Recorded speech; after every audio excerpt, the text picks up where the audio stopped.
Magandang araw sa inyo, Mr. Narrator. Itago niyo na lang ako sa pangalang Justin. Ang kwentong ito ay karanasan po ng aming pamilya noong bagong lipat pa lamang po ako sa bahay na inuupahan namin ng mga panahong yon. Nangyari po ito noong nasa edad 13 anyos pa lamang ako. Dahil hindi magkasundo sina nanay at ang kapatid niyang si Tio Abel, pinaputi ng aming pamilya na umalis kami sa aming baryo. Dahil may sapat na ipon naman noon ng aking mga magulang para makapagsimula kaming magkapamilya, naghanap na lang kami ng mauupahang bahay malayo kina Tio. Nang makahanap nga kami sa ibang baryo sa Karatig probinsya, kaya kaagad nilang pinuntahan ang bahay na yon. Napag-alaman nilang may kalibliban ang naturang baryo kung saan naroon ang naturang bahay. Ngunit hindi nagdalawang isip ang aking mga magulang na kunin iyon. Gayong mas maigi na raw na ganoon nang sa ganon ay matahimik ang aming buhay doon. Umalis na nga kami sa dati naming baryo at tumungo sa baryo kung nasaan kami lilipat. Pagkarating namin doon, medyo hindi lang ako naging komportable, gayong magkakalayo ang mga kabahayan. Tahimik ang paligid kaya may kung anong kabaring namumuo sa aking sistema. Subalit, nang magsimula kaming iayos ang aming mga kagamitan, nawala din naman ang mga nararamdaman ko. Dahil baguhan sa naturang baryo tuwing may oras akong maglibot, ay ginawa ko upang maging pamilyar naman ako sa lugar na iyon. Nagpaalam din ako sa aking ina sa tuwing umaalis ako ng aming bahay para magliwaliwa.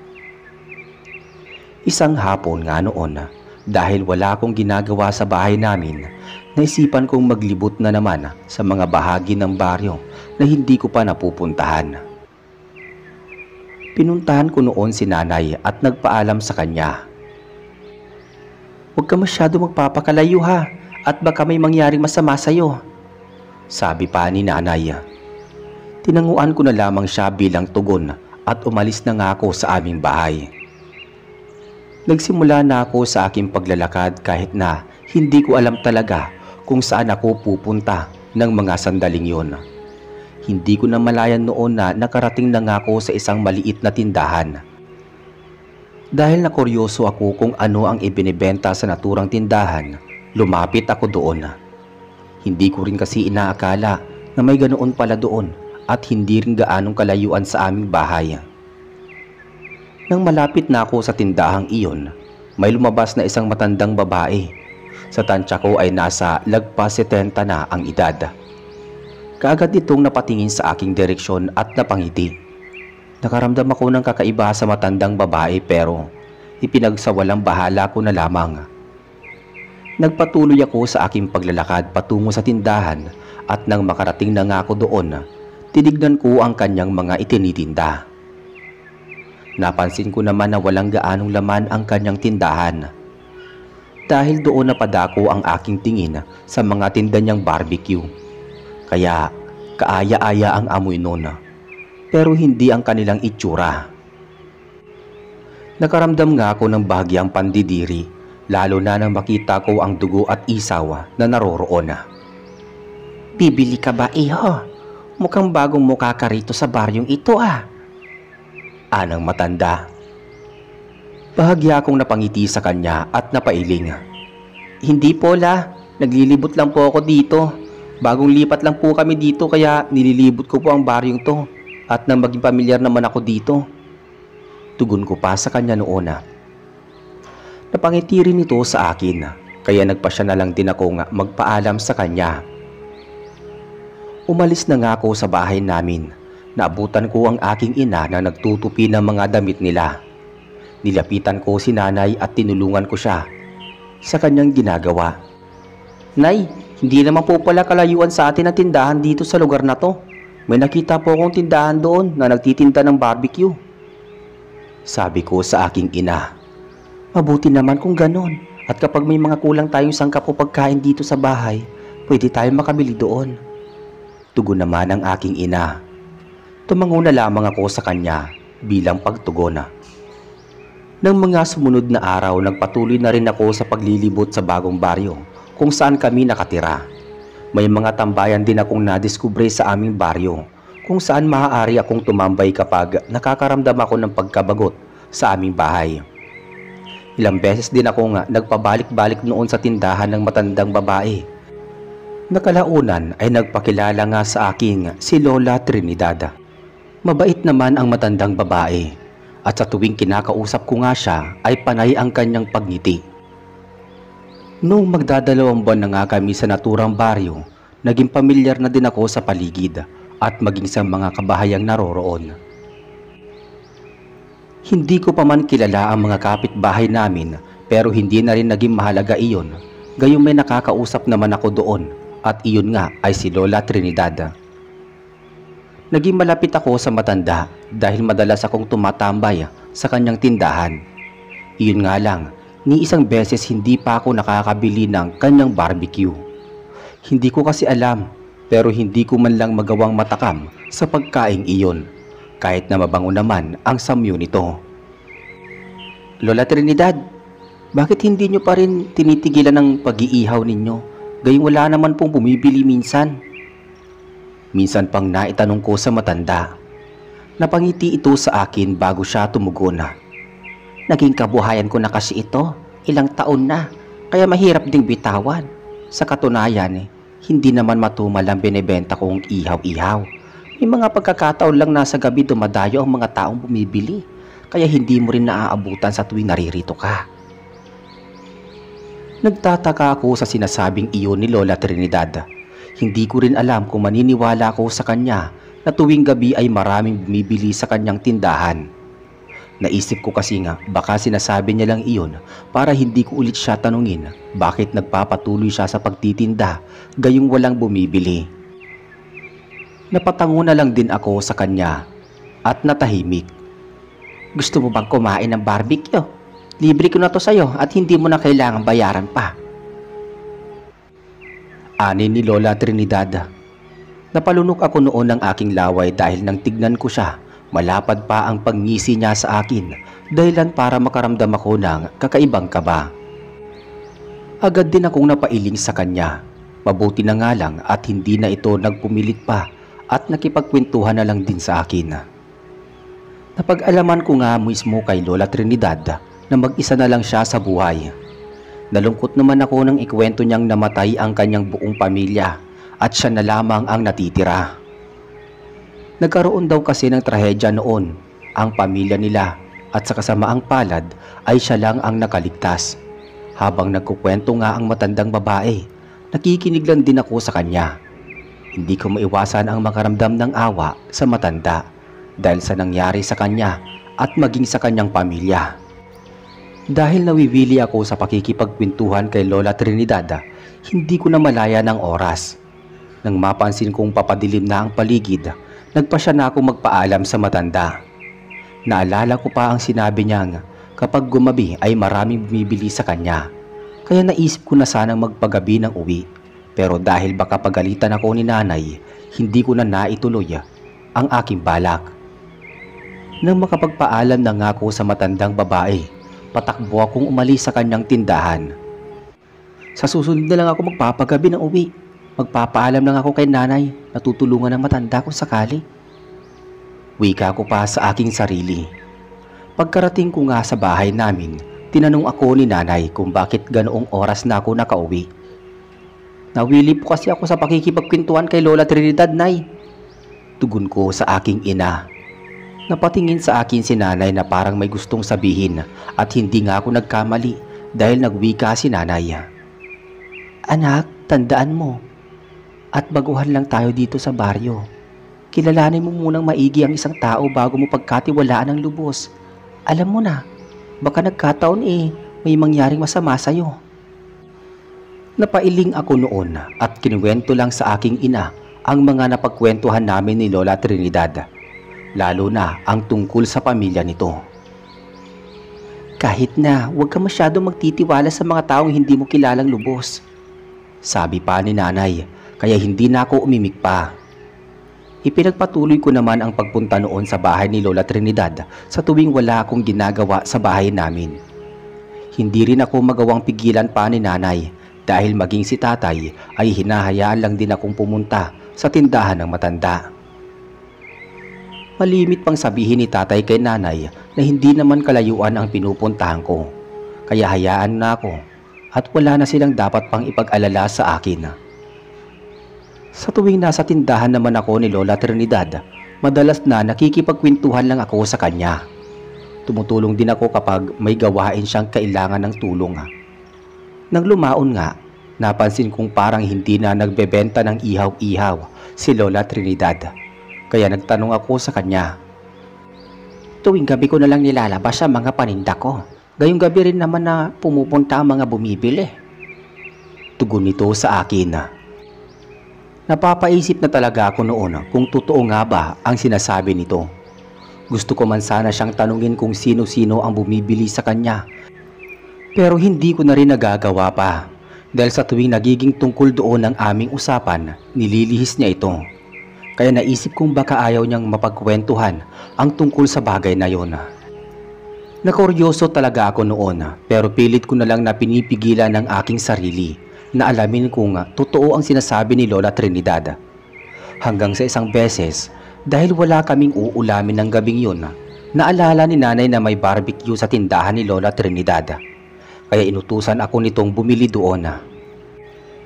Tinanong pa niya ako kung sasamahan ako pero umiling na lang din ako. At sinabi sa kanya na ako na lamang ang pupunta roon at bibili.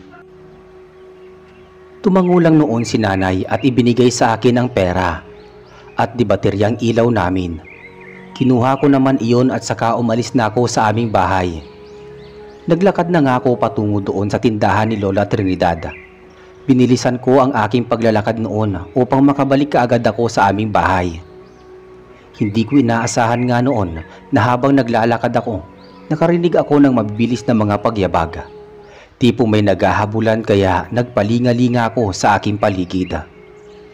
Ganoon na lang ang pagtataka ko, gayong naririnig ko pa rin ang ingay ng mga pagyabag. Ngunit wala naman akong nakikitang kakaiba sa aking paligid. Kinabahan pa ako noon ngunit ipinagsawalang bahala ko na lamang at nagpatuloy pa rin ako sa aking paglalakad. Gayong kalaunan ay nawala din naman ang ingay na yon. Nang medyo malapit na nga ako sa tindahan ni Lola Trinidad, bahagya pa ako napatigil nang mula sa aking kinaroroonan. Tanaw na tanaw ko ang maraming tao sa tindahan ng matandang babae. Nagdadalawang isip din akong tumuloy noon dahil bigla akong nakaramdam ng kakaibang takot sa hindi ko malamang dahilan. Tumigil nga ako sa aking paglalakad at nananatili na lang munang nakatayo doon habang nakatingin sa tindahan ni Lola Trinidad. Pinatay ko na rin ang aking ilaw at nang hindi nila makitang may tao sa aking kinaroroonan. Ilang minuto akong nakatayo doon nang mapansin kong may mga nagsisidatingan pang ibang tao. Nagmamadali pa ang mga ito na parang ayaw maubusan ng barbecue na tinitinda ni Lola Trinidad. Sa loob ng halos 5 minutong pananatili ko doon, mas tinumog pa ang tindahan ng barbecue. Labis ang pagtataka ko noon pero hindi ko naman magawang makalapit. Nanonood lang din ako ng mga susunod na mangyayari hanggang sa hindi ko inaasahan na may mapatingin sa aking direksyon. Hindi ko alam kung nagkataon lang ba iyon o alam nilang may tao sa kung saan man ako nakatayo. Nakaramdam ako ng takot ng ilan sa kanila ay nakatingin na sa akin. Dahil doon, imbis na magpatuloy sa tindahan ng matanda at manatiling nakatayo doon, patakbo akong tumakbo pabalik sa aming bahay. Napalingon pa nga ako bago tuluyang makalayo doon at hindi ko na alam kung namamalikmata lang ba ako nang mapansin kong nagbabaga ang mga mata ng mga taong naroroon. Kinilabutan ako ng gusto at binalot ng takot ang buo kong sistema.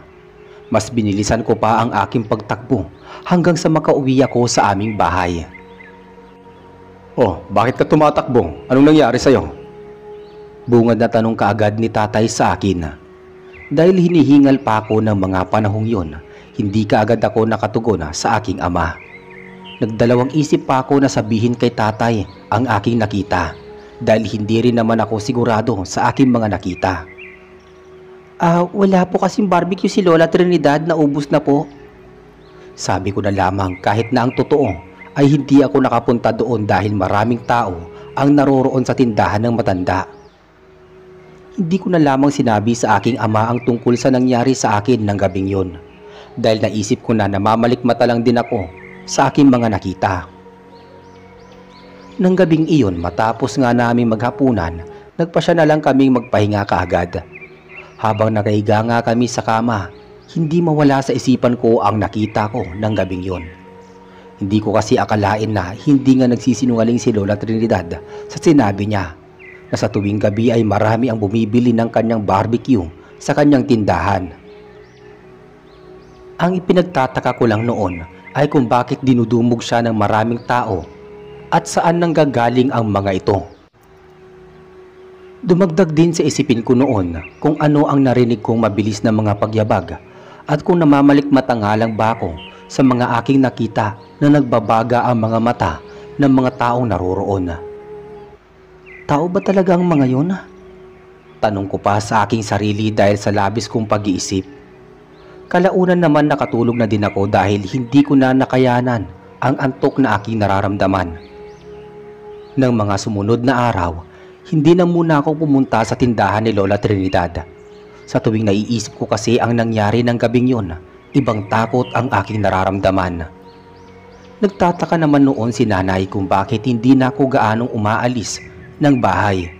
Kaya ang idinahilan ko na lamang ay tinatamad akong lumabas.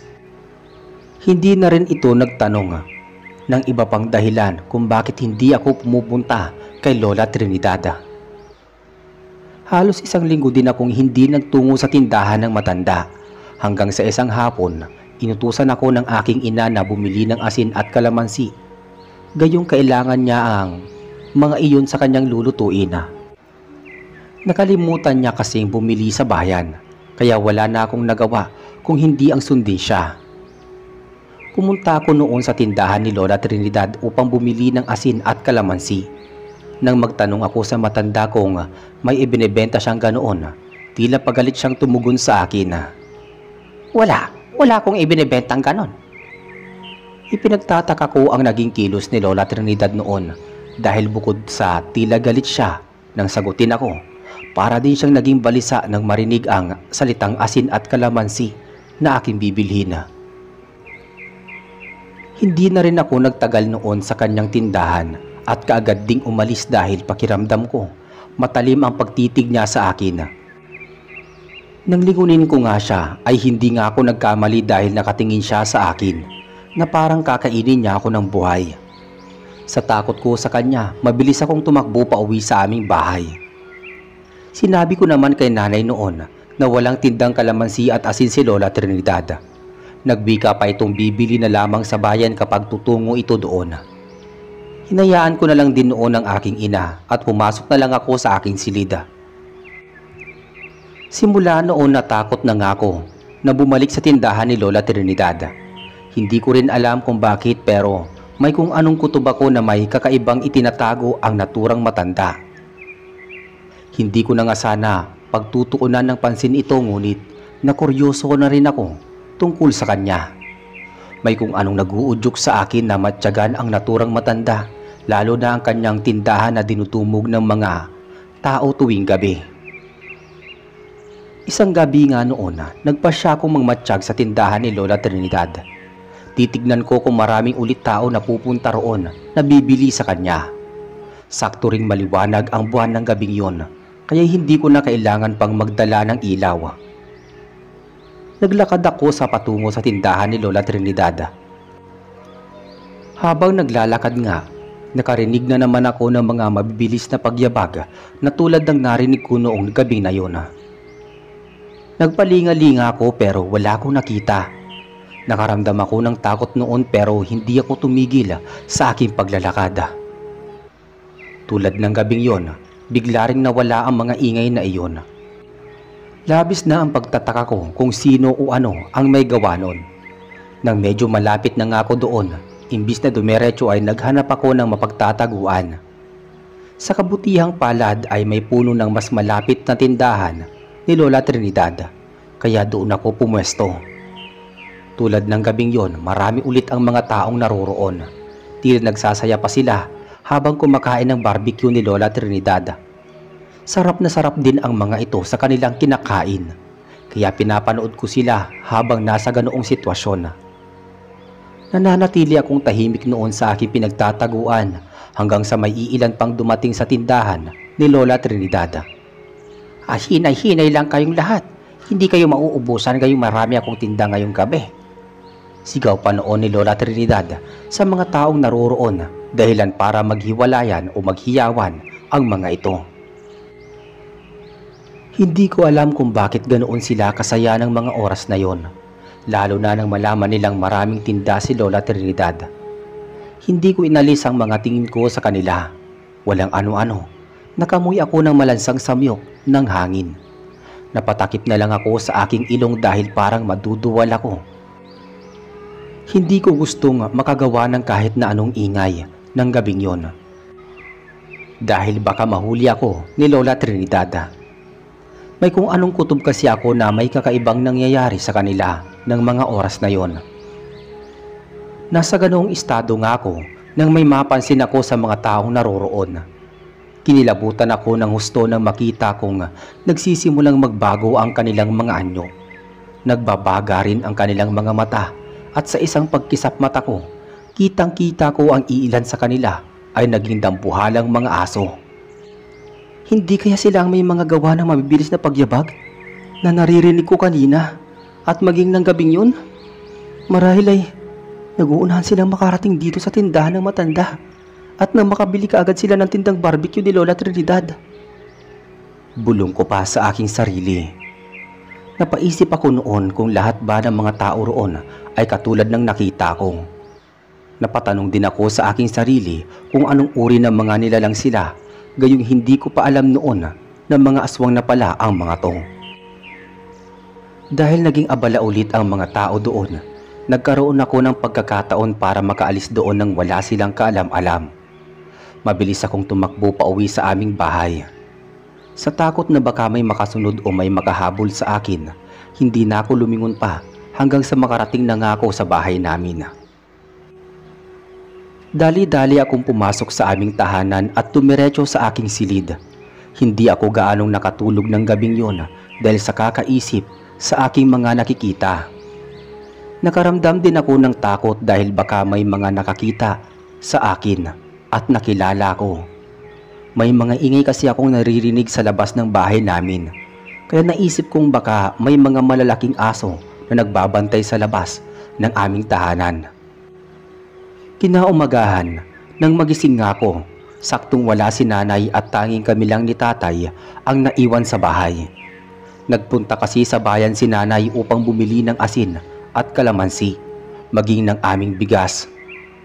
Kinausap ko noon si tatay at may itinanong ako sa kanya na labis na nagbigay sa kanya ng dahilan para magulat.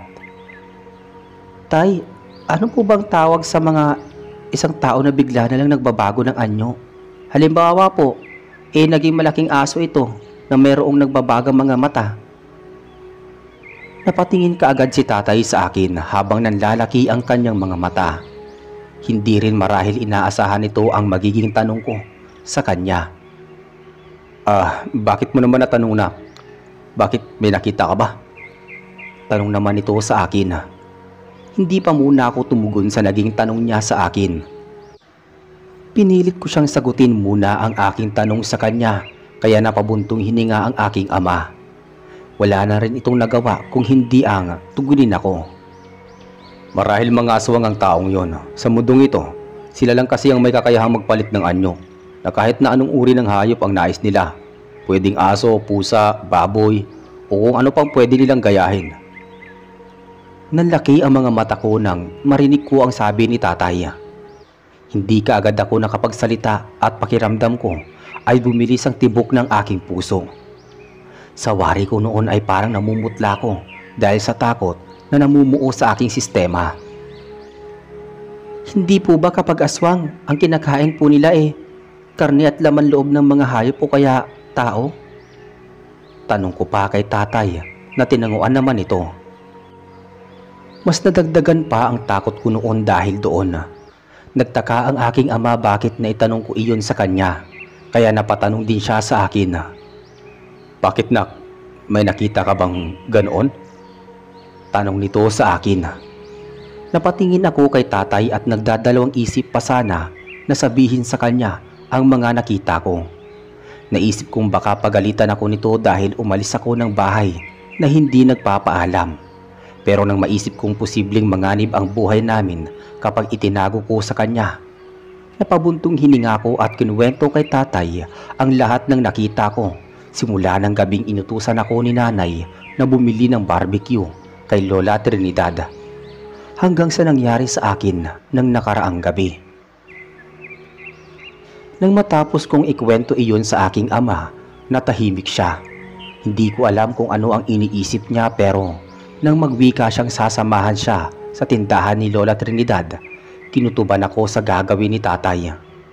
Tinanong ko siya kung ano ang gagawin namin doon at sinabi niya sa akin na aalamin din niya ang totoo, lalo na sa tindang barbecue ng matandang babae. Kinahapunan nga noon, mag-alas 6 na ng gabi, nagtungo kami sa tindahan ni Lola Trinidad. Saktong may nakalatag na ihaw-ihaw sa kanyang tindahan. Nang makalapit kami sa kanya, todong ngiti pa ang matanda nang tanungin niya si tatay kung ano ang bibilhin. Hindi naman nagdalawang isip ang aking ama na sabihin kung ano ang bibilhin niya. Kumuha siya ng 3 stick ng dugo at saka 5 isaw. Iniluto naman iyon ni Lola Trinidad at nang maluto nga ay ibinigay niya na sa amin. Padilim na rin ang gabi ng mga oras na yon. Kinuha ni tatay ang binili namin at saka nagbayad sa matandang babae. Paalis na sana kami noon ngunit may nakita kaming 3 tao na patungo sa tindahan ni Lola Trinidad. Nagtataka kaming pareho ng aking ama, gayong may dalang malaking banga ang mga taong iyon na pinagtutulungan pa nilang kargahin. Isang matandang lalaki at 2 kasing edad ni tatay ang may dala ng naturang banga. Habang papalapit sila, hindi ko maiwasan ang makaramdam ng kaba. May kung anong kutob ako na may kakaiba sa banga na dala nila. Umalis na lamang kami noon ni tatay at ipinagsawalang bahala ang aming mga nakita. Habang naglalakad nga kami pauwi ng bahay, napatanong ako sa aking ama kung ano ang gagawin niya sa binili naming barbecue kay Lola Trinidad. Nang sabihin ko kasing iyon ang magiging ulam namin sa gabing yon, mariing tumanggi si tatay at sinabing hindi namin uulamin iyon dahil ayaw niya at may iba pa siyang planong gawin sa pagkain na yon. Hindi nga lang niya sinabi kaagad hanggang sa nakarating na kami ng bahay namin. Inutusan ako ni tatay noon na kumuha ng kutsilyo at kalamansi sa aming kusina. Sakto rin kabibili lang ni nanay kaya marahil marami kaming kalamansi noon sa bahay. Nang maiabot ko kay tatay ang kutsilyo at kalamansi, hiniwa iyon at ipiniga sa barbecue na binili namin sa tindahan ni Lola Trinidad. Bigla namang umusok ang naturang pagkain at walang ano-ano, umalingasaw ang nakakasulasok na amoy nito. At ganoon na nga lang ang gulat ko nang makita ang kapirasong karne iyon na nabubulok. Napaduwal din ako dahil may mga maliliit na uod iyon. Kaagad na kinuha iyon ni tatay at inilibing sa likod ng aming bahay. Noon din sinabi sa akin ni tatay na aswang ang mga taong bumibili sa tindahan ni Lola Trinidad at kumpirmado iyon base na rin sa naging resulta ng paglalagay nito ng kalamansi sa biniling barbecue. Hindi ako makapaniwala dahil doon. Nagtanong pa si tatay na sa tuwing gabi raw ba maraming tao sa tindahan ni Lola Trinidad, kaya napatango ako. Ganoon nga po ang sabi niya sa akin noon. Marami daw pong bumibili sa tindahan niya tuwing gabi. Sabi ko pa kay tatay. Napatango-tango naman noon ng aking ama. Marahil ang banga na nakita natin kanina, may laman iyon. Marahil asawa at anak niya ang taong iyon na nagbibigay sa kanya ng ibebenta niyang karne. Wika naman ni tatay. Umiling ako at sinabi sa aking ama na patay na ang pamilya ni Lola Trinidad base sa kwento niya noon sa akin. Subalit ayon naman sa aking ama, marahil ay nagsisinungaling lang din ito para pagtakpan ang pagiging aswang ng kanilang pamilya. Dagdag pa ni tatay na baka raw ito pa ang naghahanap ng kanilang mabibiktima para may maibenta sila sa mga parokyano nilang mga aswang. Napakibit balikat na ako noon kay tatay dahil na rin sa nadiskubre namin sa matandang tindera. Napagpasyahan namin mag-ama na bumalik noon upang matyagan ang mangyayari sa gabing yon. Hindi ako tumanggi pa at sumama na nga ako sa aking ama. Nang gabing iyon, nagtatago lang kami sa puno doon kung saan din ako nagtago noon. Tinatanaw namin ni tatay ang mga taong nagkukumpulan sa tindahan ni Lola Trinidad. Napansin naming parang nagsisiyahan sila ng husto dahil sa pagkain ng tindang barbecue ni Lola Trinidad. Walang ano-ano, naghiyawan ang mga ito kaya hindi na namin inalis ni tatay ang mga tingin namin sa kanila. Napansin nga namin na tila nagbabago na ng mga anyo ang mga ito. Ilang sandali pa, tumambad na naman sa amin ang mga naglalakihang mga aso doon. Hinanap pa namin si Lola Trinidad at ganoon na lang din ang gulat naming makita na ito ay iba rin na ang kanyang anyo. Maging ang isang matanda at dalawang lalaki na naghatid ng banga sa kanyang tindahan. Aswang nga si Lola Trinidad. Marahil tama kayo tay, na pamilya niya ang naghahatid ng may lamang banga. Nagsinungaling nga siya sa akin. Marahil katribo din nila ang mga aswang na yan. Sabi ko pa noon kay tatay. Tumugon naman sa akin ang aking ama na marahil ay hindi malabo ang aking naiisip. Nasa ganoong sitwasyon nga kami nang magsiangilan ang mga taong naroroon. Walang ano-ano, nakakakilabot na pag-alulong ang kanilang ginawa dahilan para mapatago kami ni tatay sa aming pinagtataguan. Natakot din kasi noon na mahuli ng mga aswang na iyon dahil alam naming wala kaming laban kung sakali. Nang makarinig kami ng mga pagyabag na papaalis, sinilip namin ni tatay at nakita namin nagsitakbuhan ang mga aswang na iyon.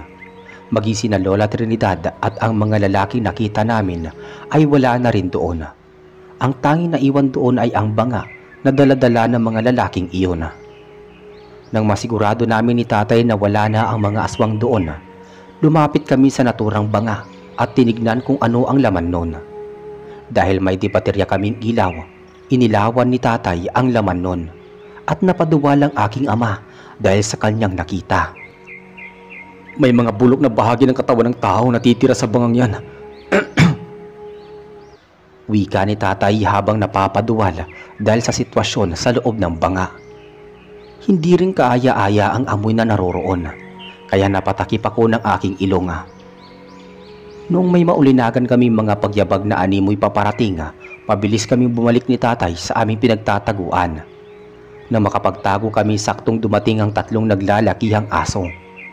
Napasingot-singot pa ang mga ito sa ere at nagpapalinga-linga sa paligid na parang alam na may taong nanggaling doon.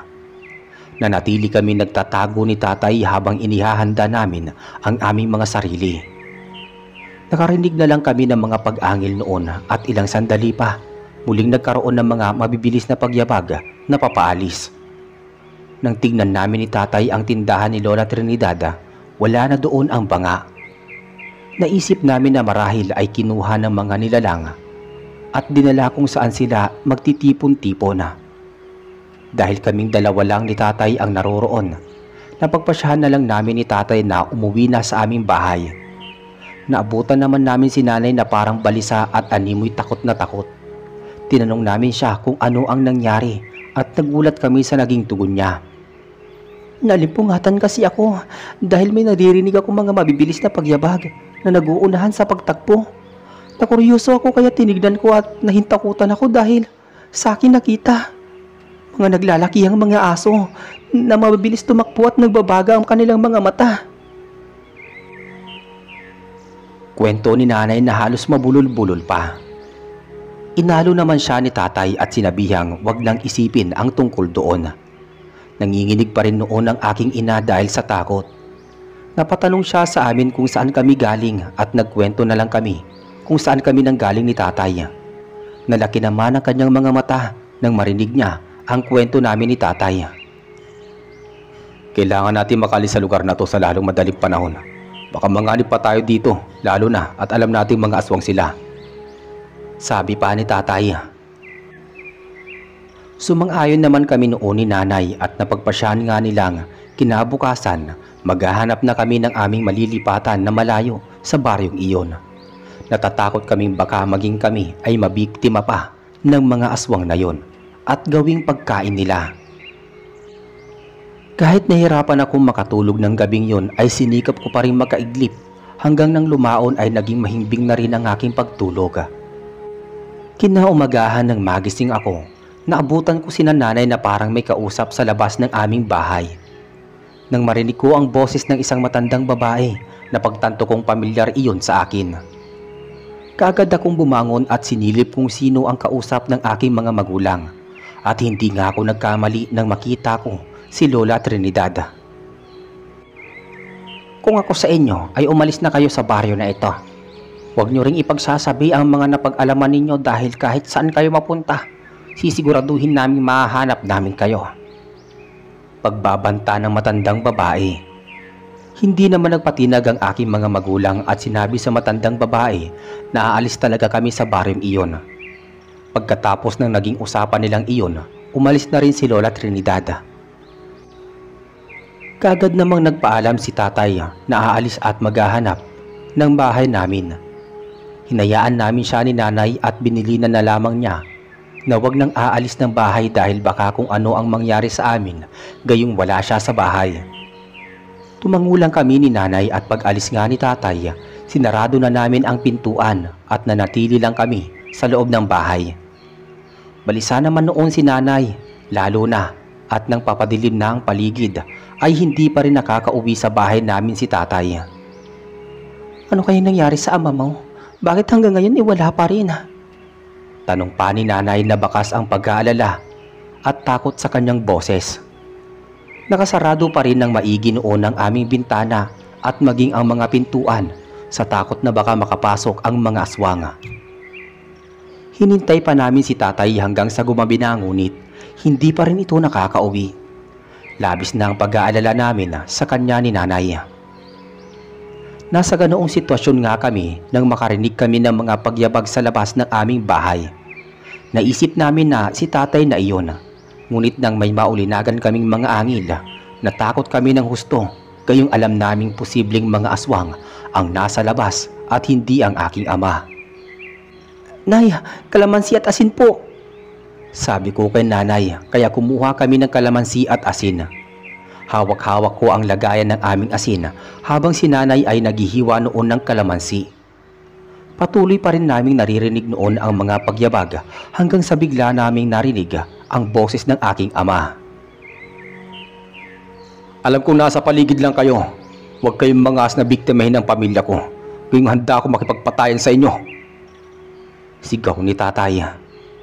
Kumatok din ito ng ilang beses sa aming pintuan kaya pinagbuksan siya ni nanay. Kaagad na pumasok noon ang aking ama at sinarado ng maigi ang aming pintuan. Damihan niyong kalamansi. Sabi pa niya sa amin. Sinunod namin siya ni nanay at nilagay nito sa malaking plastik na bote ang katas nun. Hinaluan niya ng tubig at saka niya ibinigay sa amin ang tigi-isang bote. Maging siya ay may ganoon din at ayon sa kanya, maghanda lamang kami at baka hindi kami titigilan ng mga aswang sa labas ng aming bahay. Tumangulang kami noon at ilang sandali pa nga ang nakalipas. May mga pagyabag na kaming naririnig. Papalapit ang mga ito sa aming bahay kaya batid ni tatay na nagtipon-tipon sila doon. Subalit kahit na ganoon, hindi kami nagpatinag. Nagsisisigaw si tatay noon na wag susubukan ng mga ito na biktimahin kami, gayong hindi siya papayag. Pag-angil lang din ang narinig namin noon sa labas ng bahay namin. Inihanda namin ang aming sarili at nang magpasya si tatay na lumabas na ng bahay, nakasunod lang kami sa kanya. Nang nasa labas na nga kami, maraming mga nagbabagang mga mata doon. Nagulat kami nang biglang sumugod ang isa sa mga aswang na naroroon. Dahil sa ginawa nito, sinabuyan namin siya ng asin at ng kalamansi na hawak namin. Natamaan ito, kaya napahiyaw lang ito at kaagad ding napaatras. Nasa ganoong estado kami nang may biglang lumapit na isang malaking aso. Sa mga mata pa lang nito ay alam kong iyon si Lola Trinidad. Hindi nga ako nagkamali noong magpalit ito ng anyo sa pagiging mabalahibong nilalang. Siguraduhin niyong wala kayong pagsasabihan ng tungkol sa amin. Dahil kung hindi, walang makakaalis ng buhay sa inyo sa baryong ito kapag nanatili pa kayo dito sa mga susunod na araw. Tulad ninyong mga tao, nais lang din naming mamuhay ng tahimik. Hindi kami pumapatay para makakain dahil patay mismo ang aming kinakain. Wika ng matandang babae. Napangisi noon ang aking ama bago ito nagsalita. Wala kaming pagsasabihan tungkol sa inyo. Huwag lamang kayong magtatangkang sakta ng kahit sino sa pamilya ko. Tugon naman ni tatay. Sumang-ayon naman noon ang matandang babae. Bahagya rin itong umatras hanggang sa parang sumenyas lang ito sa kanyang mga kasamahan na nagsialisan na ang mga ito sa aming paligid. Tinanaw lang namin sila noon at nagsitakbuhan papalayo. Nang mawala na nga ang mga ito, para naman kami nabunutan ng tingik sa aming mga lalamunan. Nawala na rin ang takot ko noon dahil alam ko nga wala na ang mga aswang na iyon sa aming paligid. Nang gabing iyon ay nag-ayos na lamang kami ng aming mga kagamitan na dadalhin kinaumagahan. Nang matapos, nagpahinga kami. Ngunit nananatiling gising si tatay dahil nagbabantay daw ito sa aming paligid. Hinayaan na lang din namin siya. Gayong mas maigi ring may gising sa amin dahil baka hindi namin mapaghandaan sakaling bumalik pa ang mga nilalang na iyon. Sa kabutihang palad, hindi na rin bumalik ang mga aswang hanggang sa mag-umaga. Bago sumikat ang araw, nilisan na lamang namin ang bahay na iyon. Kinausap na rin ni tatay ang may-ari noon at wala namang naging problema. Nakahanap naman kaagad siya ng aming malilipatan, kaya ng araw na iyon, lumipat na kami doon. Ganoon na lang ang pasasalamat namin dahil nakaalis kami sa baryong iyon nang walang napapahamak sa amin. Sa bagong nilipatan namin ay sinigurado ni tatay na nasa bayan lang kami naroroon. Natakot na rin siyang sa liblib na baryo ulit kami manirahan dahil baka may aswang lang din tulad ng sa iniwan naming baryo. Naging maayos naman noon ang nilipatan namin dahil matao, alam naming malayo kami sa mga aswang. Pinilit na lang namin kinalimutan ang nangyari sa baryong iyon. Hindi ko nga akalain na sa kagustuhan namin ng tahimik na buhay, ganoon pa ang aming mararanasan. Simula din nun, iniwasan ko na ang mga ihawan, lalo na ang kumain ng kahit na anong klase ng barbecue. Sa tuwing nakakakita kasi ako nun, naaalala ko lang ang nangyari sa amin sa baryong iyon, lalo na ang tindang barbecue ni Lola Trinidad na naging bulok na karne ng mapatakan ng kalamansi. Kapag kasi naaalala ko yon, natatakot ako at nasusuka dahil hindi ko akalaing may ganoon pala. Mabuti na nga lang at hindi ako nakakain noong alukin ako ng matandang iyon na kumain ng tinda niyang barbecue. Kung kinain ko yon, marahil ay nahawaan din ako ng pagiging aswang tulad nila.